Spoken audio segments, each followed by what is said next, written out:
الحمد لله الحمد لله الذي هدانا لهذا وما كنا لنهتدي لولا أن هدانا الله أشهد أن لا إله إلا الله وحده لا شريك له وأشهد أن سيدنا محمدا عبده ورسوله اللهم صل وسلم على سيدنا محمد وعلى آله وصحبه أجمعين والتابع التابعين ومن تبعهم بإحسان إلى يوم الدين. قال الله تعالى في القرآن الكريم وهو أصدق القائلين: أعوذ بالله من الشيطان الرجيم. يا أيها الذين آمنوا اتقوا الله حق تقاته ولا تموتن إلا وأنتم مسلمون.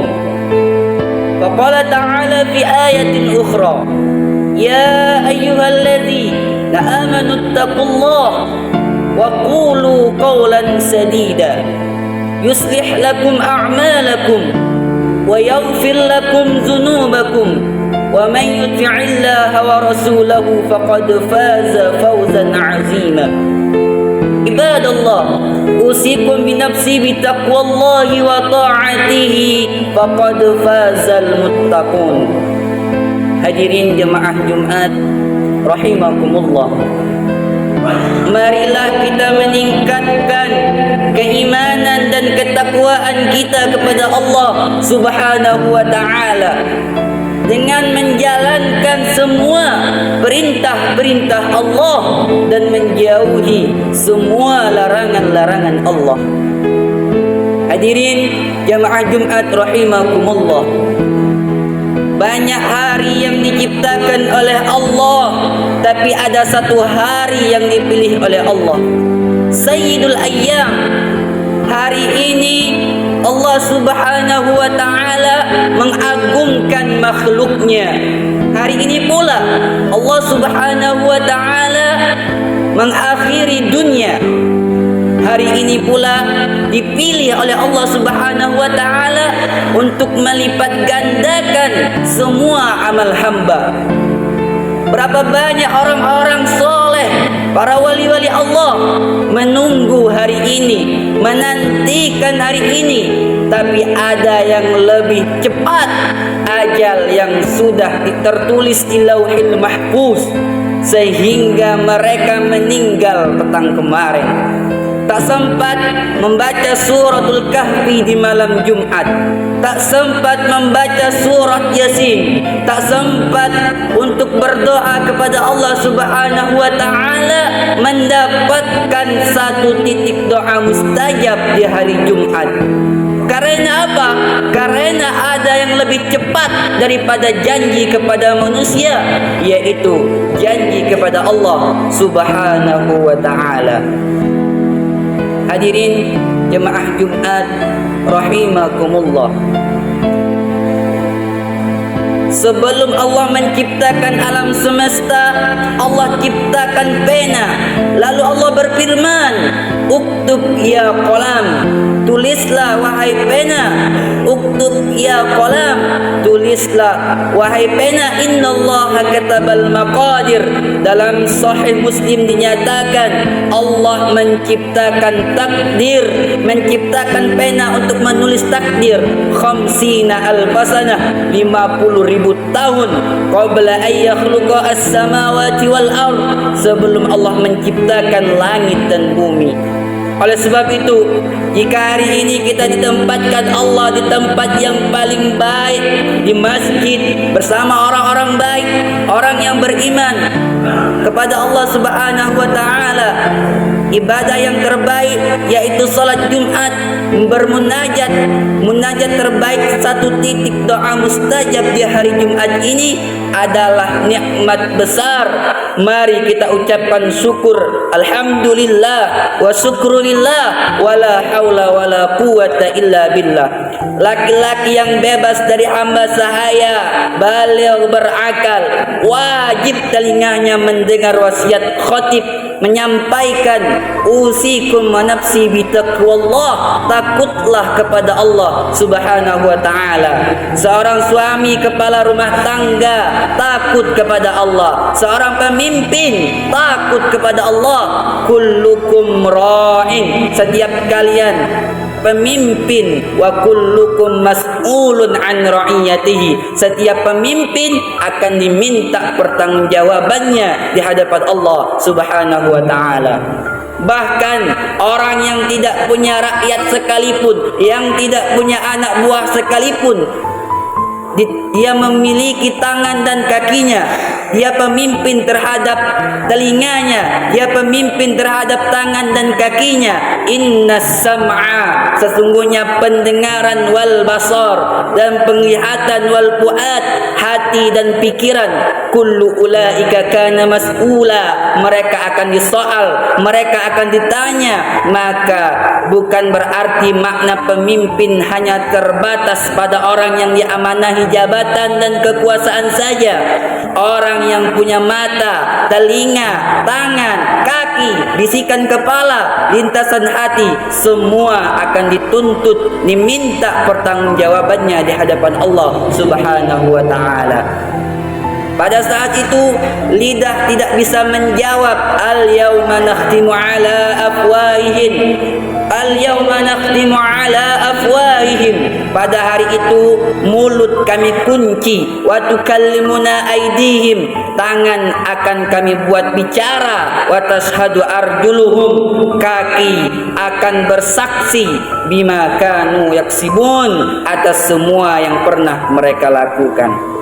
Hadirin jamaah Jumat rahimakumullah, ketika ruh bersemayam di dalam jasad, ketika nyawa masih bertahan di dalam badan, semua diminta tanggungjawab di hadapan Allah Subhanahu wa taala.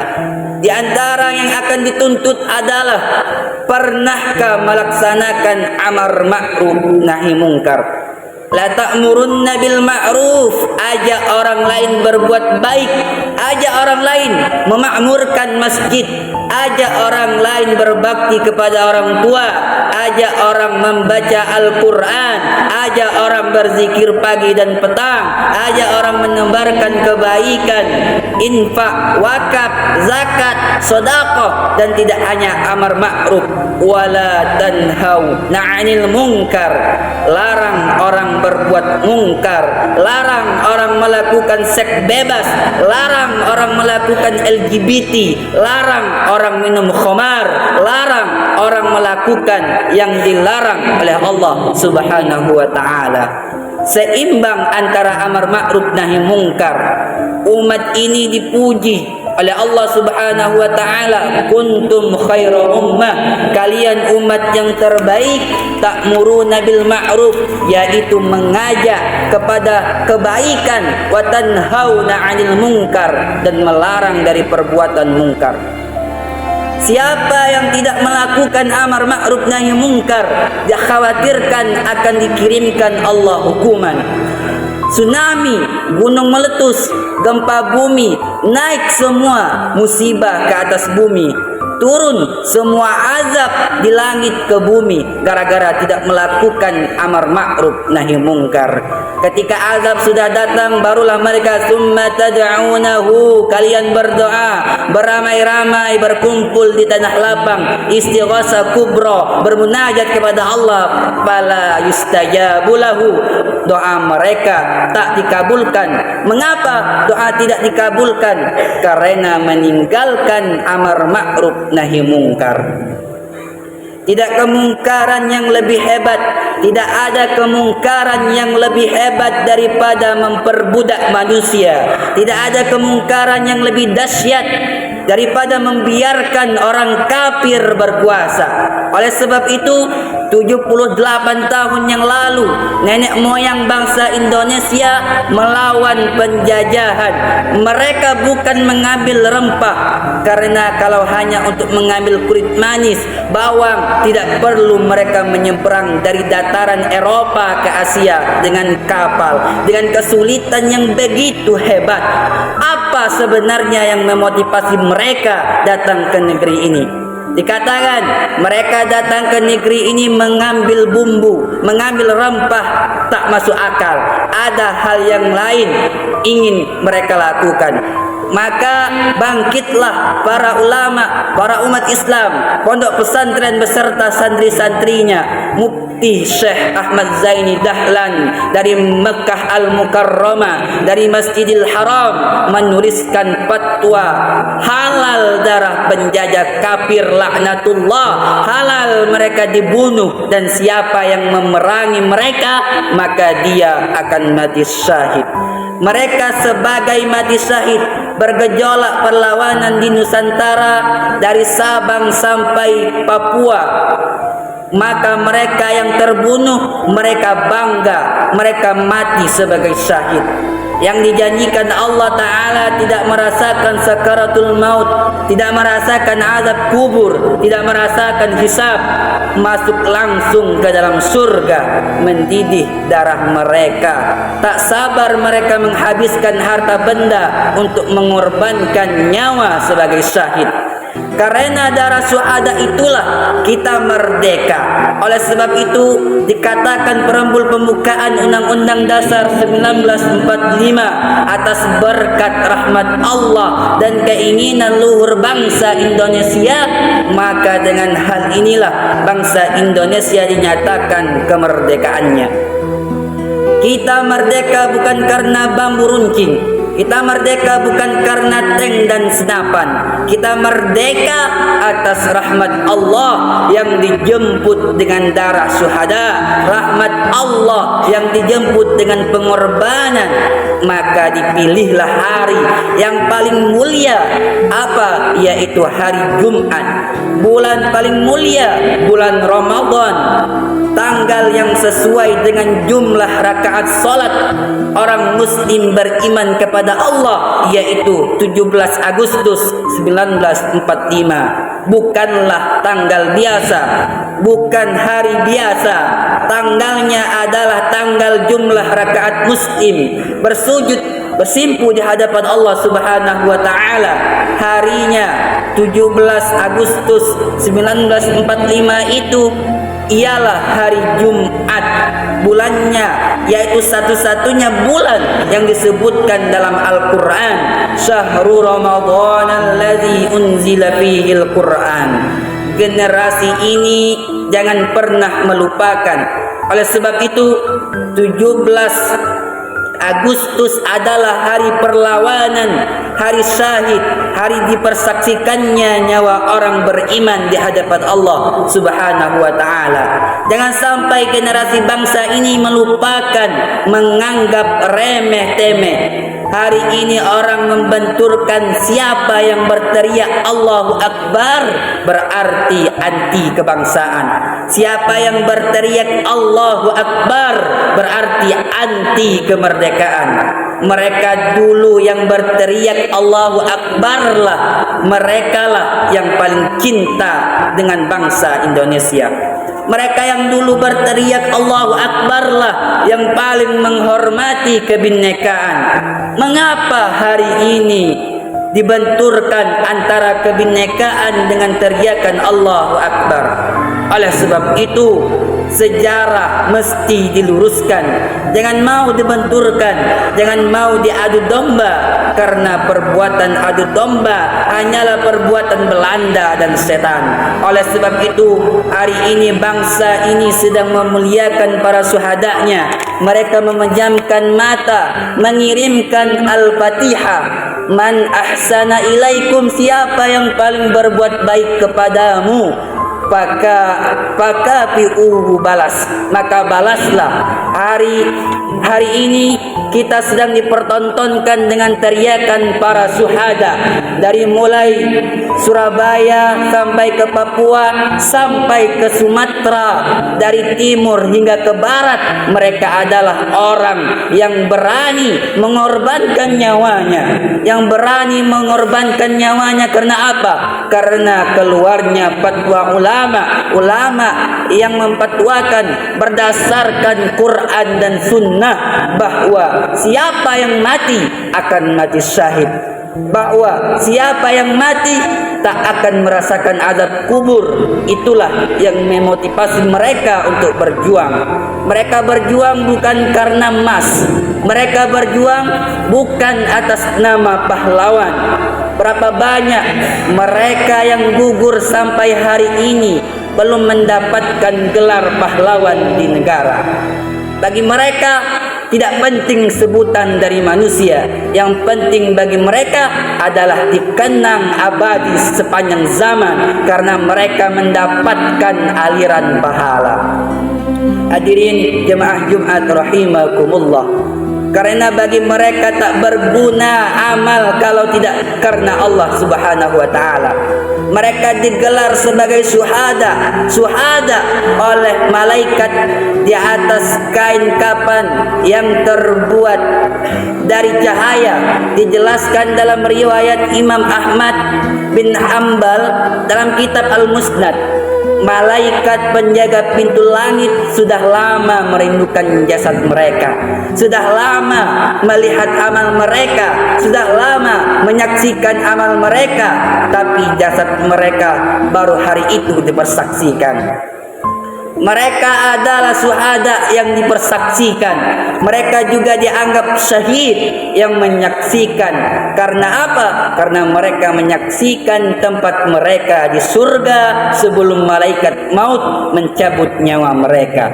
Iskariman, hiduplah di dunia ini iskariman dengan mulia, au mutsyahidan, atau kalau mati syahid. Syahid mereka adalah para santri.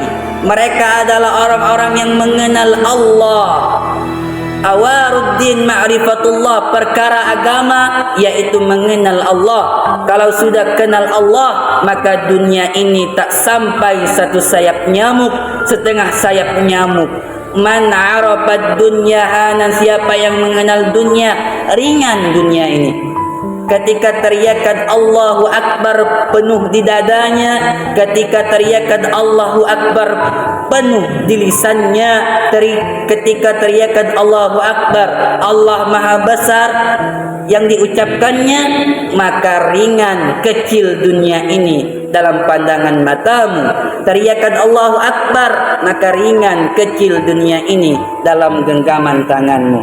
Hadirin jemaah Jumat rahimakumullah, daripada itu hendaknya kita sebagai generasi umat sepatutnya bagi kita untuk mengenang jasa-jasa para pahlawan.